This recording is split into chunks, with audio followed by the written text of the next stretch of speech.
Fala, Homo sapiens! Seja bem-vindo aqui no meu canal Biologia na Cabeça e eu sou o professor Francisco Anselmo. E saiba, de vez, nesse vídeo, as características dos fungos. Antes disso, já se inscreva no meu canal. Claro, se você não é inscrito, já dá um joinha antes de deixar rolar este vídeo. Clica no sininho para receber novos vídeos e biovlogs e lá em cima compartilhe com seus amigos nas suas redes sociais. Ajuda bastantão aqui no meu canal. E aqui então temos o Anselminho também dando um joinha dele. Vamos para a aula? Vamos lá!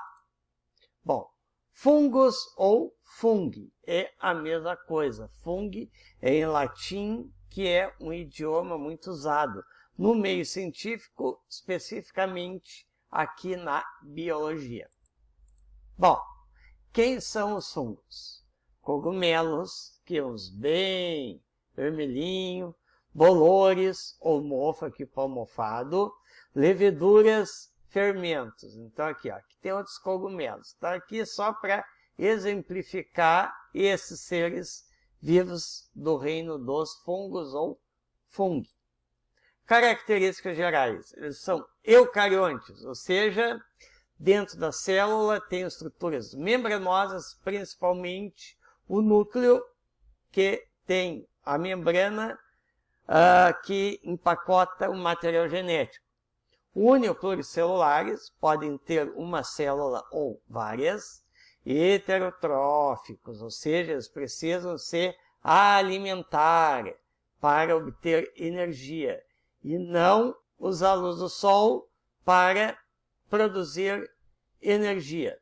Então, eles não são plantas, são seres vivos que não são nem animais nem plantas, são simplesmente os fungos.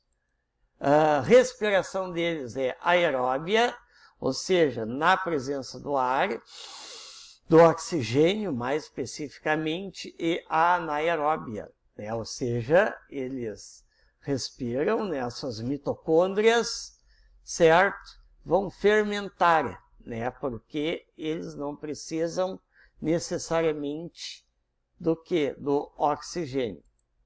Reprodução deles, assexuada e assexuada, as duas, ou ciclos das duas. Como eu já falei anteriormente, está o card aqui em cima. Maioria saprófitas, ou seja, eles se alimentam degradando material orgânico. Seja vivo, uma micose, ou seja morto, né? Ou seja, um toco de árvore sempre sai o quê? Um cogumelo ali, porque ele está se alimentando daquele toco de árvore que, na real, é uma árvore morta. Tá? E caiu um galho, um tronco, está se alimentando. E outros seres vivos também. E sua digestão é extracorpórea. Principalmente saprófitas, né? O que eles fazem? Eles produzem um líquido que vai digerir o que vai alimentar e ele ali vai absorver os nutrientes dali. E atuam como decompositores, obviamente decompondo matéria morta, né? Por isso que eles são saprófitas. E esses decompositores possuem aqui, ó, a digestão extracorpórea. Características exclusivas que só os fungos têm, coisa que vestibulares trabalham fazem questões focando exatamente as características exclusivas, aquelas coisas gerais que os outros seres vivos têm. Uns têm um, não tem outro, enfim, mas todos os seres vivos têm. E agora, exclusivas. Vamos lá. A membrana citoplasmática da célula dos fungos, elas são impregnadas externamente de quitina. Exatamente aquela quitina que é do corpo dos artrópodes, dos aracnídeos, dos insetos, que é quitina, aquele exoesqueleto deles. Produto de reserva é igual nós, seres humanos e de outros animais. é o glicogênio. E são seres que causam doenças como as micoses, né? Muito chatas micoses, exatamente causadas por determinadas espécies de fungos, como Candida albicans, que dá aquele, né, o famoso sapinho. A estrutura do corpo, então, dos fungos. Então, aqui nós temos, ó, as hifas, micélio e corpo frutífero. Vamos entender agora. Aqui nós vemos as hifas, são estruturas filamentosas, formadas por células alongadas.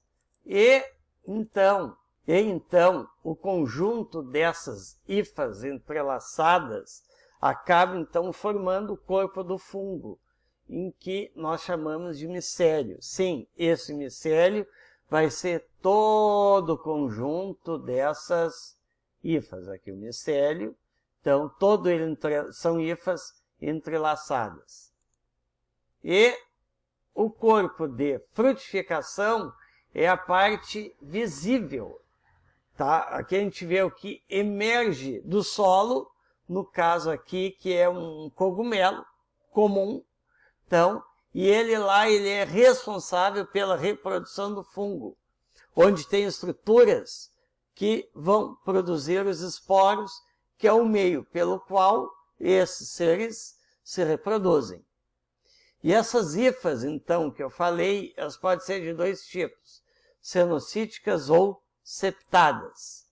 Bom, as cenocíticas, eles são filamentos contínuos, repletos de material citoplasmático, com uma porção de núcleos. Então, aqui nós temos, ó, a hifa, e aqui o micélio formado por essa hifa. Que a gente viu, micélios é o conjunto de várias hifas entrelaçadas. E essas hifas, então, que emergem do solo, ou de onde estão, obviamente, dependendo da espécie, vai formar, sim ou não, o que? O corpo de frutificação. E as hifas septadas, como o próprio nome sugere, possuem septos, que formam, então, compartimentos que contêm de 1 a 2 núcleos. Obviamente que cada um deles possui seu conteúdo citoplasmático, que é o citoplasma e todas as organelas que nós conhecemos. E na porção mediana do septo é encontrado que uma abertura que vai permitir a comunicação citoplasmática entre cada um desses septos. Então, aqui nós temos a hifa, e aqui desse outro lado, nós vamos ter o micélio, formado pelas hifas septadas. E a importância e utilidade dos fungos na nossa vida. Ou seja, primeiro, saúde, forma o quê? Os antibióticos, todos os antibióticos são formados por fungos. A exemplo da penicilina, que é formada pela espécie de fungo, o Penicillium notatum, e tem outros. Bom, a alimentação, cogumelos, champignon, cogumelo shiitake, todas essas delícias de cogumelos que nós nos alimentamos. E a função ecológica, então, atua na decomposição dos seres vivos, como eu já falei, faz parte do ciclo do nitrogênio, fixando o nitrogênio nas plantas, na forma de micorriza, que é uma forma de associação ecológica dos fungos com as plantas, em que eles ficam entrelaçados nas raízes. E formam os líquens quando certas espécies de fungos estão associadas às algas. Também está aqui, ó, no card, em que eu falo a diferença de micorrizas e líquen. E agradeço a você que chegou até aqui. Anselminha agradece e te vejo no próximo vídeo. Foi!